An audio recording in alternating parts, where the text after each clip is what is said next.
बिस्मिल्लाहिर्रहमानिर्रहीम, अस्सलाम वालेकुम। आप देख रहे हैं सीधी बात बीनर सलीम के साथ। आज 13 जुलाई 2023 है। आज से ठीक 5 साल पहले 13 जुलाई 2018 को मुल्क के साबिक वज़ीर आज़म नवाज शरीफ साहब अपनी बेटी का हाथ थामे लाहौर एयरपोर्ट पर उतरे थे ताकि वो और मरीम नवाज साहिबा इकट्ठे मिलकर के गिरफ्तारी दे सकें। मैं यहाँ पर आपको ये याद करा दूँ कि अपनी गिरफ्तारी से चंद हफ्तों के बाद ही विच 25 जुलाई 2018 को इंतखाबात थे और इंतखाबात से चंद दिनों पहले नवाज शरीफ और उनकी बेटी मरीम नवाज साहिबा की गिरफ्तारी ने सियासत में एक हलचल मचा दी थी। मैं आपको ये भी बता दूँ कि उनकी ये गिरफ्तारी और उनकी गिरफ्तारी को मैनेज करना, ये मकसद सिर्फ़ और सिर्फ नवाज शरीफ साहब को होने वाले इंतखाबात से दूर रखना था। ये बाकायदा तौर पर एक ओपन सीक्रेट है कि नवाज शरीफ साहब की अपनी बेटी के साथ पाकिस्तान आमद से पहले ही ये चीज़ तय हो चुकी थी कि पाकिस्तान तहरीक इंसाफ के जो चेयरमैन हैं उन्होंने ख्वाहिश का इजहार किया उस टाइम के आर्मी चीफ जनरल बाजवा साहब से कि भाई नवाज शरीफ साहब वापस आ रहे हैं, लिहाजा उनको कंट्रोल करना और उनको संभालना बहुत ज़रूरी है, क्योंकि नवाज शरीफ साहब की मौजूदगी में पाकिस्तान तहरीक इंसाफ इंतखाबात में अपनी जगह नहीं बना सकती थी। As per reports general Bajwa साहब ने ना सिर्फ इस चीज़ की जिम्मेदारी ली बल्कि इस जिम्मेदारी को बखूबी सर अंजाम दिया कि उन्होंने नवाज शरीफ साहब और मरीम नवाज साहिबा को पाकिस्तान लैंड करते ही जेल की सलाखों के पीछे रखा। और उसके बाद हमने देखा कि बाकायदा तौर पर ऑफिशियली इंतखाबात के नतीजे में पाकिस्तान तहरीक इंसाफ ना सिर्फ लॉन्च होती है बल्कि अपनी हुकूमत बनाने में भी कामयाब हो जाती है। बट 5 साल गुजर गए हैं इस पूरी एक्टिविटी और इस पूरी कार्रवाई को, मैं तो इसको कार्रवाई कहूँगी, लेकिन इस 5 सालों के बाद भी हमने देखा है कि सियासत में कुछ नहीं बदला, क्योंकि आज जहां पाकिस्तान तहरीक इंसाफ के चेयरमैन खड़े हैं ऑलमोस्ट प्रैक्टिकल सियासत से बाहर है, मीडिया से बाहर है, मीडिया पर उनका ब्लैकआउट है, पार्टी के मेंबरान उनको छोड़ के जा रहे हैं, उनकी पार्टी तितर बितर हो चुकी है, शायद आने वाले इंतखाबात में उनका कोई टिकट लेने वाला भी ना हो, शायद आने वाले इंतखाबात से पहले जो हवाएं हमें बता रही हैं, जो खबरें आ रही हैं, वो शायद जेल के अंदर भी हों। तो जहां पर आज पाकिस्तान तहरीक इंसाफ के चेयरमैन 2023 में खड़े हैं, 2018 में वहीं पर नवाज शरीफ साहब खड़े थे। तो बड़ा सवाल यह है कि नवाज शरीफ से पाकिस्तान तहरीक इंसाफ तक और फिर पाकिस्तान तहरीक इंसाफ के चेयरमैन से दोबारा नवाज शरीफ तक का सफ़र क्या पाकिस्तान दायरे में ही घूमता रहेगा? इसी सवाल का जवाब हम जानने की कोशिश करेंगे। प्रोग्राम के पहले हिस्से में हमें ज्वाइन करेंगे जी very honourable doctor Asif Kirmani साहब, रहनुमा है PMLN के। अस्सलाम वालेकुम, खुश आमदीद। प्रोग्राम के अगले हिस्से में हमें ज्वाइन करेंगे जी वेरी ऑनरेबल सजाद मीर साहब, इंडिपेंडेंट एनालिस्ट हैं, जर्नलिस्ट हैं, और मुझे ज्वाइन करेंगे जी अखुनज़ादा चट्टान साहब, रहनुमा है पाकिस्तान पीपल्स पार्टी के।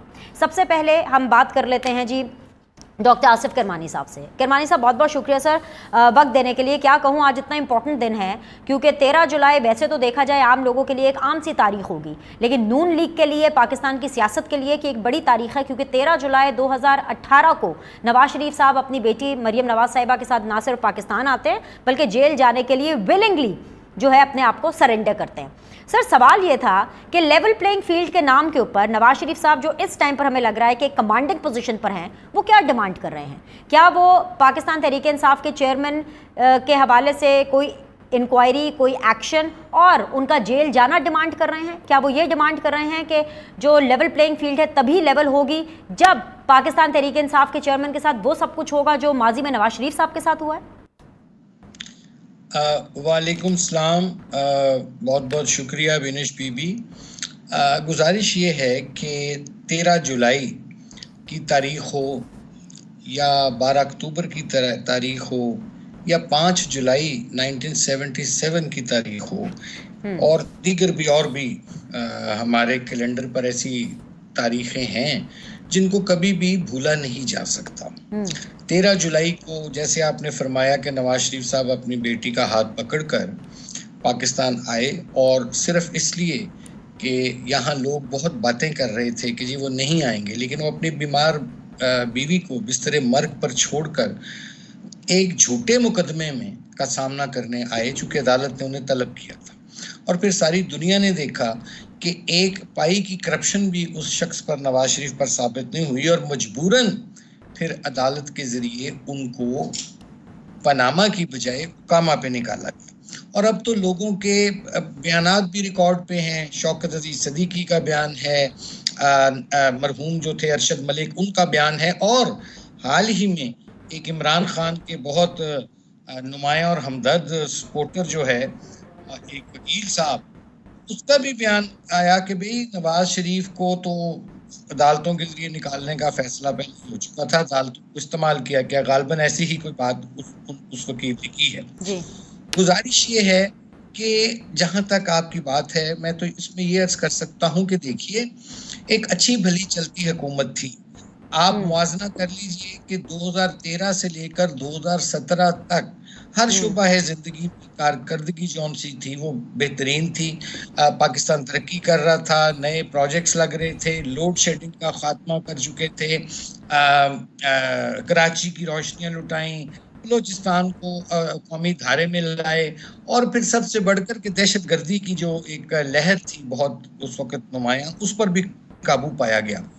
तो न जाने क्यों चंद लोगों को शायद नवाज शरीफ साहब से कोई जाती उनसे कोई मसला था कि एक अच्छी भली चलती हुकूमत को, जिसके दौर में महंगाई कंट्रोल में थी, 3 या 3.5% थी, पेट्रोल 60, 66, 64 रुपए लीटर के दरमियान था, और दीगर भी अशियाए खुद जो गरीब और मिडिल क्लास के इस्तेमाल किए वो कंट्रोल में थी।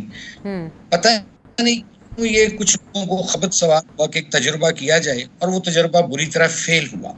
तो मैं समझता हूं कि ये 13 जुलाई हो, 12 अक्टूबर हो या दीगर, ये चीजें हमें याद दिलाती हैं कि हमने माजी से कोई सबक नहीं सीखा। अमर इस जरूरत की है कि हम माजी से सबक सीखें। जहां तक इमरान खान साहब की आपने बात कही, देखिए इमरान खान साहब बुनियादी तौर पर उन्होंने 2 नुकसान मैं समझता हूँ पाकिस्तान। आपने बड़ी एक उम्दा बात की कि सबक हमने नहीं सीखा।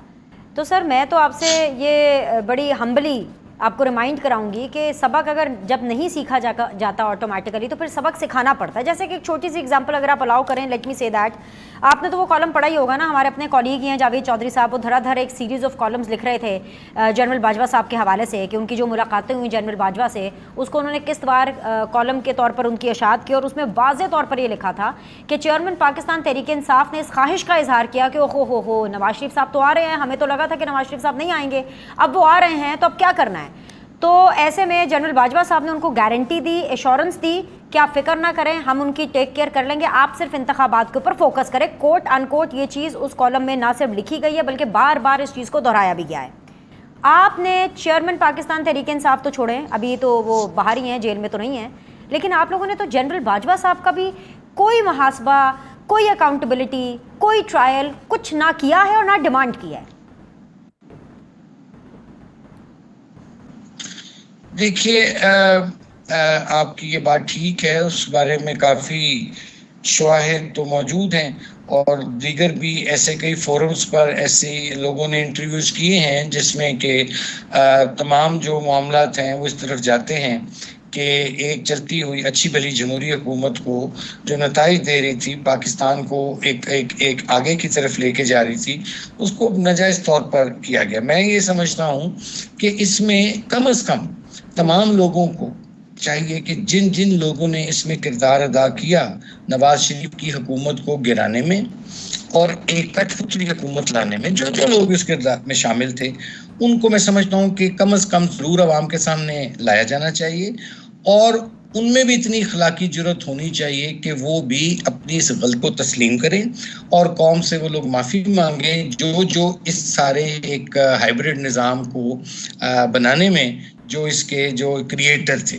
क्योंकि देखिए बीबी, पिछले जब से ये हाइब्रिड निज़ाम 2018 में आरटीएस को बिठाकर वजूद में लाया गया, आप देखिए कि पाकिस्तान एक अफरा तफरी का, एक इकोनॉमिक मिसमैनेजमेंट का शिकार हुआ। ये एक छोटी सी मिसाल देखिए, और मुझे अफसोस होता है कि कोई $3 बिलियन पब्लिक अकाउंट कमेटी के सामने केस आया, जो कि पीटीआई के दौरे हुकूमत में लोगों को, अशराफिया को रेवड़ियों की तरह $3 बिलियन बांटा गया, और आज पब्लिक अकाउंट कमेटी के जो चेयरमैन हैं वो अपनी बेबसी का इजहार करते हैं कि ये मेंबर जो है नहीं मान रहे, पार्लियामेंटेरियन जो से हैं उन्होंने इख्तलाफ किया कि इस पर कोई एक्शन नहीं होना चाहिए। और दूसरी तरफ देखिए, एक नौजवान 40-50 हज़ार रुपया कर्ज लेता है और कर्ज वापस नहीं कर सकता, तो वो फांसी के फंदे पे झूल जाता है। ये दरअसल these are the real issues of Pakistan. अब देखिए, आपके नवाज शरीफ साहब के दौर में, मैं ये नहीं कहता कि दूध और नहर की नहरें बह रही थी, लेकिन इतने हालात इस नहज तक नहीं गए थे बिल्कुल। जिस नहज तक आज पहुंच चुके हैं।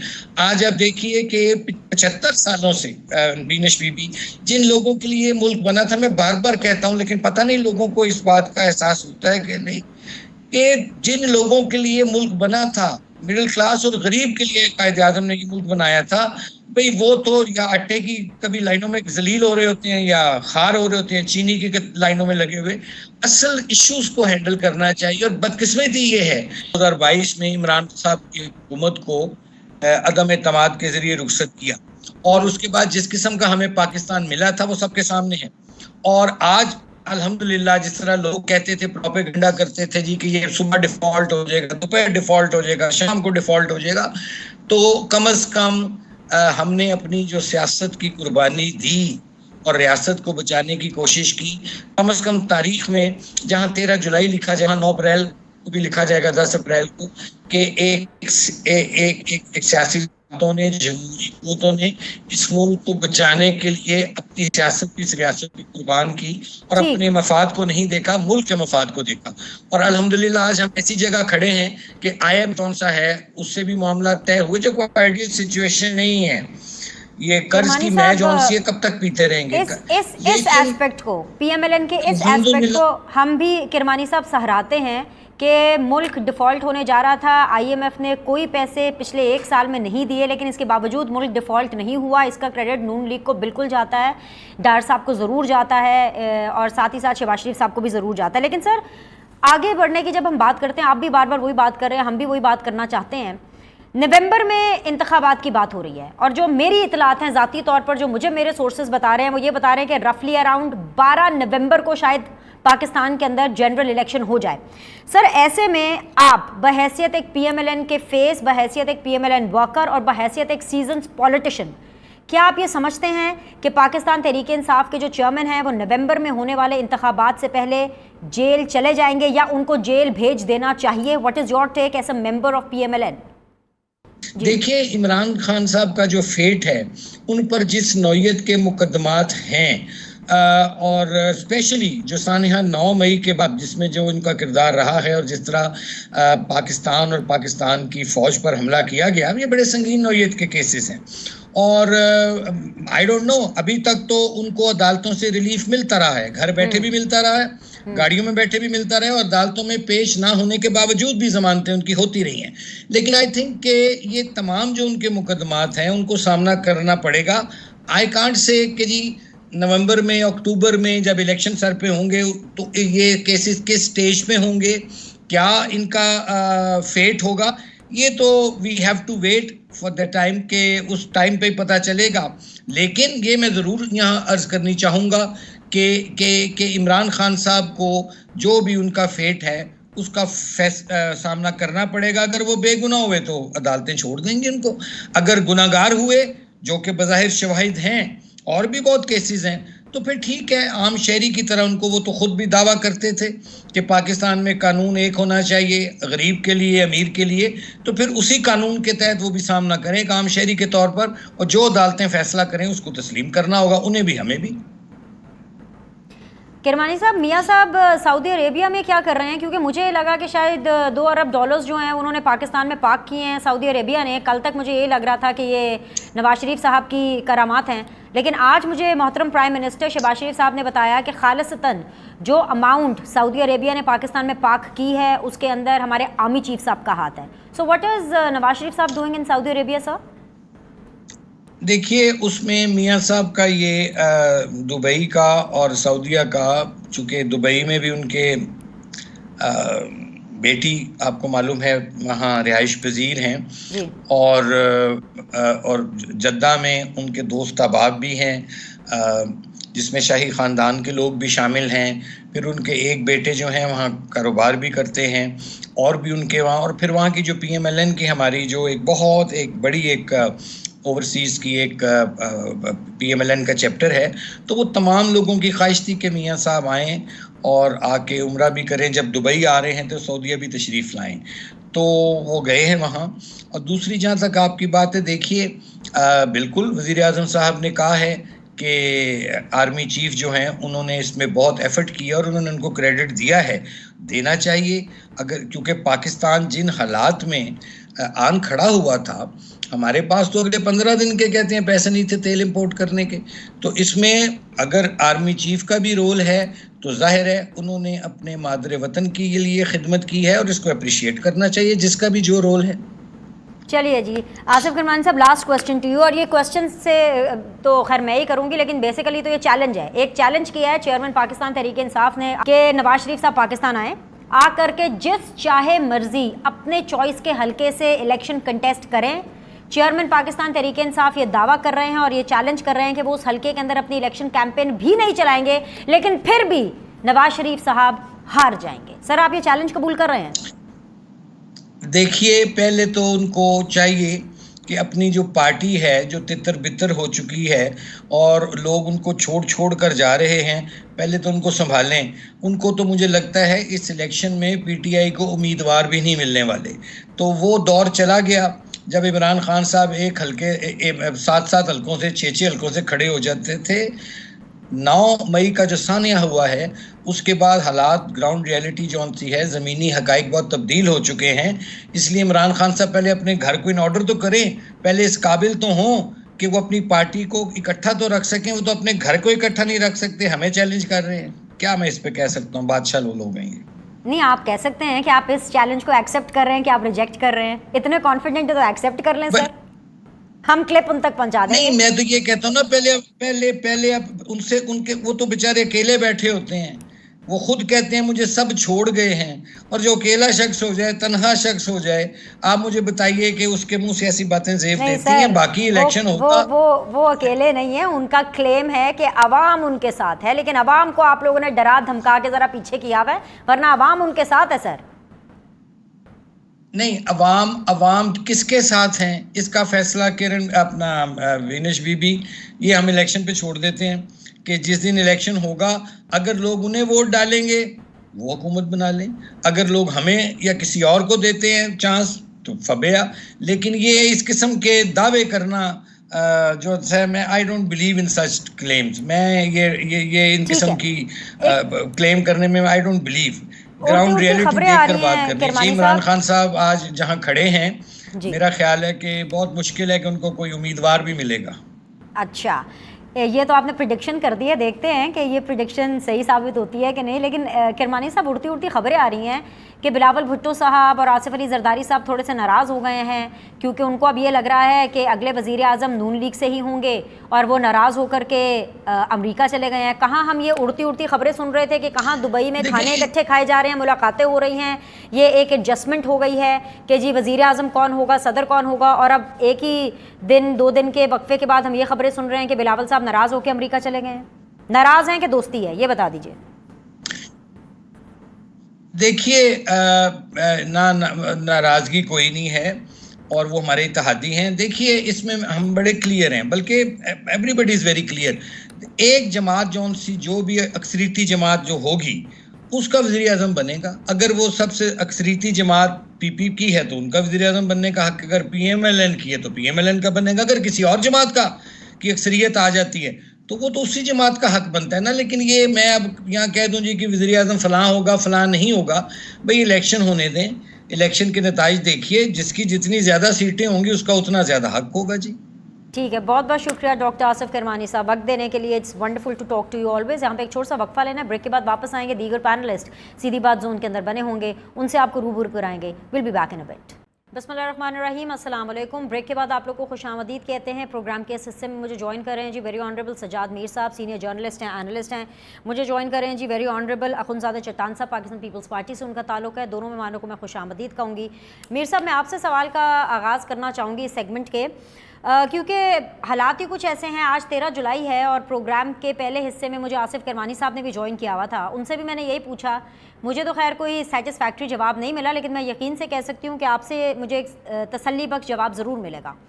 13 जुलाई 2018 को नवाज शरीफ साहब अपनी बेटी के साथ पाकिस्तान आते हैं और सरेंडर करने आते हैं, अरेस्ट देते हैं, अपना जेल जाने के लिए आते हैं। ये बात वाज़ेह है, ये उनको भी पता था कि पाकिस्तान लैंड करेंगे तो जेल ही जाएंगे। सर, अब इसी किस्म के कुछ हालात जो हैं वो पाकिस्तान तहरीक इंसाफ के चेयरमैन के साथ है और हवाएं ये कह रही हैं कि नून लीग का और जो नवाज शरीफ साहब है उनका पल्ला भारी है इस दफ़ा। तो अगर मैं ये कहूँ कि नवाज शरीफ से कप्तान और फिर कप्तान से फिर नवाज शरीफ तक का सफ़र, पाकिस्तान मुसलसल दायरे में घूमता चला आ रहा है और हमने सबक कुछ नहीं सीखा, तो सर आप इस सिचुएशन को कैसे देखते हैं? ऐसा हो रहा है कि नवाज शरीफ आ रहे हैं, इलेक्शन कैंपेन को लीड कर रहे हैं कि नहीं लीड कर रहे हैं। ये सवाल बुनियादी सवाल है जो आप पूछना चाहते हैं। अगर नवाज शरीफ नहीं आ रहे तो क्या वो शिकस्त खा गए हैं? क्या उन्होंने तस्लीम कर लिया है कि मैदान में उनकी अब कोई ताकत बाकी नहीं रही? ये सवाल फिर पैदा होता है अगर इलेक्शन हमारे सर पर हो। देखना ये है कि आप ये कहेंगे कि इलेक्शन सब तैयारी कर रहे हैं। अब तो तकरीबन नून लीग भी कह रही है इलेक्शन हो रहे हैं, पीपल्स पार्टी भी कह रही है कि हमने इलेक्शन कराने हैं, क्योंकि पीपल्स पार्टी का तो मफाद ये है कि इलेक्शन हो। उन्होंने कुछ लूज नहीं करना, सिंध तो उनके पास है, उससे ज्यादा हासिल करेंगे, कम तो नहीं करेंगे। उन्होंने फजल रहमान भी समझते हैं कि खैबर पख्तूनख्वा में उनका एक जोर हो गया है, वो इलेक्शन कराएंगे। और अब मुस्लिम लीग भी ये समझती है कि अगर इलेक्शन से फरार इख्तियार करेगी तो गोया हमेशा के लिए सियासत से निकल जाएगी, तो इलेक्शन होगा। लेकिन मैं एक बात वजाहत करना चाहता हूँ, इलेक्शन का फैसला कुछ लोग कहते हैं इलेक्शन कमीशन ने करना है। मैं कहता हूँ इलेक्शन कमीशन ने करना है, ना किसी और ने करना है, ना किसी रियासत के किसी इदारे ने करना है, बल्कि मुल्क की मईशत ने करना है। मुल्क की मईशत के बारे में आपने बहुत की है, आपने बहुत से वादे किए हैं, उसको लेके आपको आगे चलना है। आपने एक स्कीम का ऐलान किया है, उस स्कीम की गारंटी एक तरह की फौज ने दी है। जो आप अपनी रात का मनसूबा बना रहे हैं पूरे का पूरा, एक 3-4 साल का प्रोजेक्ट है, उसकी जमानत भी एक तरह से हमारे सिपा सलार जिससे कहते हैं शहबाज शरीफ साहब वहाँ मौजूद थे, बैठे हुए थे। उसके अलावा चीन का दौरा भी उन्होंने किया है। उसके बाद खित्ते की जो सूरत हाल है, रूस, चीन, ईरान और सऊदी अरब के ताल्लुकात बदलती हुई दिखाई देती है। एक नई करेंसी अमर्ज करती दिखाई देती है। ऐसी पूरी सूरत हाल में ट्रांजिशनल फेज में जाना हमारा कितना इम्पोर्टेंट है, कितना जरूरी है। लोग कहते हैं कि इलेक्शन बहुत जरूरी है, इसलिए जरूरी है कि बकौल किसी के इलेक्शन को हिट करना आसान होगा, लेकिन इलेक्शन को पोस्टपोन करना मुश्किल है। मैं ये तो नहीं कहता, लेकिन मैं ये कहता हूँ कि इलेक्शन को पोस्टपोन करना यकीनन मुश्किल है। लेकिन सवाल ये है कि सारे जो बातें हैं आईएमएफ के साथ, सारी बातें जो है जो हम अपनी नए मंसूबे बना रहे हैं आगे बढ़ने के, बचत को ले जाने के, रात के शोबे में, मादनियात के शोबे में या दूसरे शोबों में, क्या वो मुमकिन हो सकेंगे अगर हम बिल्कुल टोटल एक ट्रांसिशन फेज में आ जाएं? अगर नहीं आएंगे तो फिर क्या होगा?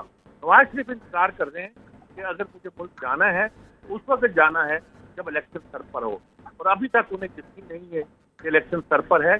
जब उन्हें यकीन हो जाएगा तो मेरा ख्याल में इलेक्शन के लिए आएंगे, और ये वो नहीं कर सकते।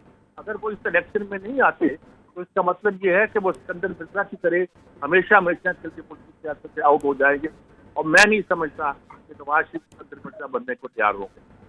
ठीक है, मेरे साथ रहिएगा। मीर साहब, बड़ी आपने इंटरेस्टिंग एनालिसिस किया। चट्टान साहब, बहुत बहुत शुक्रिया सर ज्वाइन करने के लिए। अच्छे दिन आ गए हैं, मीर साहब ने भी इनका थोड़ा सा हल्का सा जिक्र किया, और किरमानी साहब भी खैर बहुत इस बारे में बात करके गए हैं कि अच्छे दिन आ गए हैं। आईएमएफ की तरफ से भी अब पैसे आ गए हैं, दुबई की तरफ से भी पैसे आ गए हैं, सऊदी अरेबिया की तरफ से भी पैसे आ गए हैं। ये जो अच्छे दिनों का क्रेडिट है चट्टान साहब, ये शहबाज शरीफ साहब को जाता है, तो फिर क्या अगले वजीर आजम भी शहबाज शरीफ साहब ही होंगे, या फिर पाकिस्तान पीपल्स पार्टी का मूड है टफ फाइट करने का?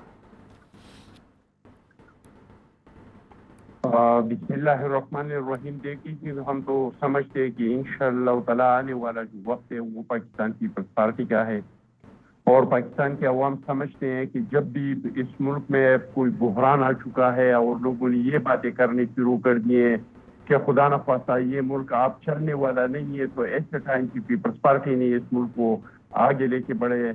आप बांग्लादेश हमसे टूट गया, पाकिस्तान पीपल्स पार्टी ने इस मुल्क को इतनी ताकत बनाया। इसी तरह से आप ज़ियाउल हक के दौर में देख लीजिए इस मुल्क के क्या हालात हो गए थे, पाकिस्तान पीपल्स पार्टी ने इस मुल्क को मजबूत किया। मुशर्रफ के दौर में स्वात से पाकिस्तान का झंडा उतारा गया था, बलूचिस्तान में तराना बजाना बंद हो गया था। जो हालात थे, पाकिस्तान पीपल्स पार्टी ने विफाक को मजबूत किया, इस मुल्क को मजबूत किया और इस मुल्क को बहरानों से निकाल दिया। और इस मुल्क में जब भी आज़ाद इलेक्शन हुआ है और अवाम को वोट का हक मिला है, तो उन्होंने पाकिस्तान पीपल्स पार्टी का इंतखाब किया है। और इंशाअल्लाह ताला हम समझते हैं कि आने वाला जो इलेक्शन होगा वो 2018 के इलेक्शन की तरह नहीं होगा, वो आज़ाद, साफ और शफाफ इलेक्शन होगा।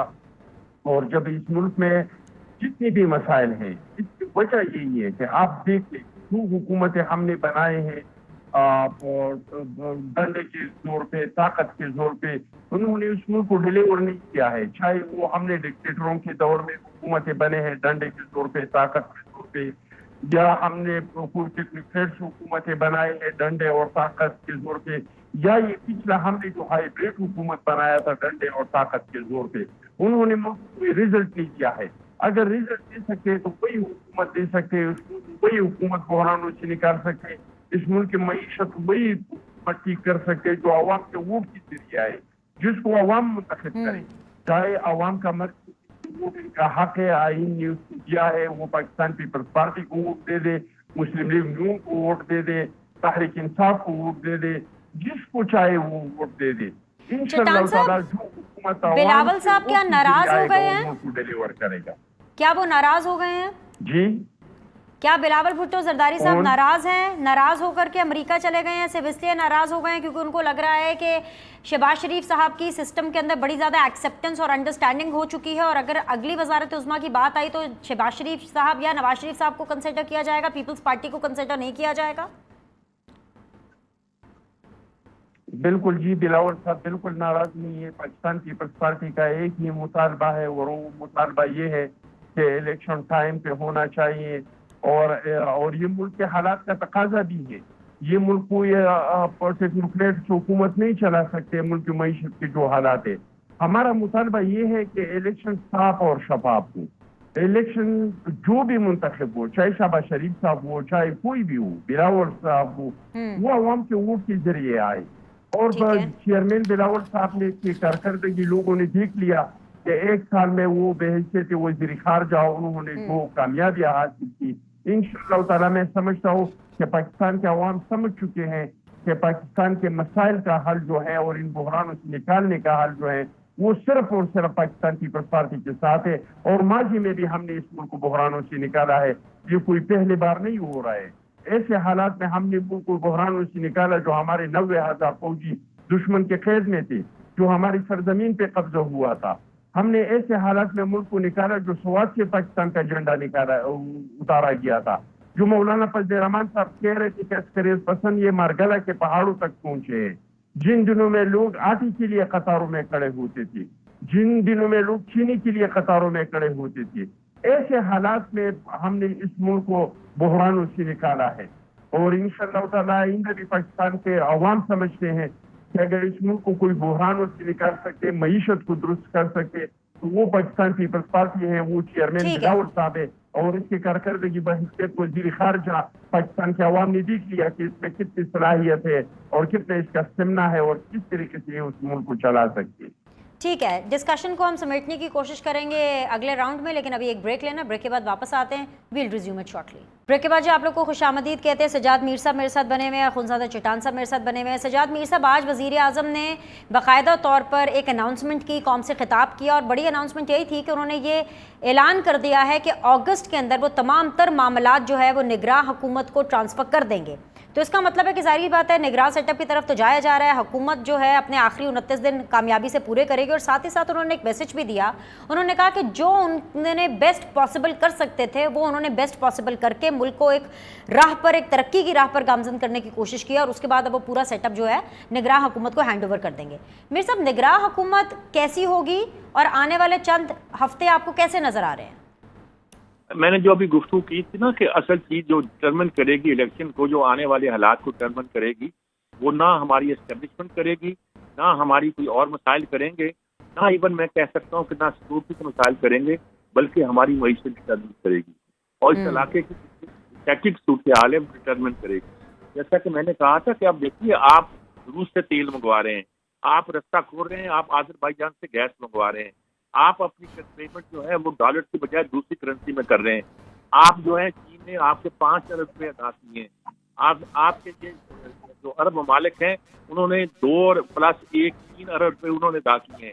आपकी इकॉनमी जो है ये नहीं है कि आप अमेरिका से लड़ाई देनी है या IMF से लड़ाई देनी है।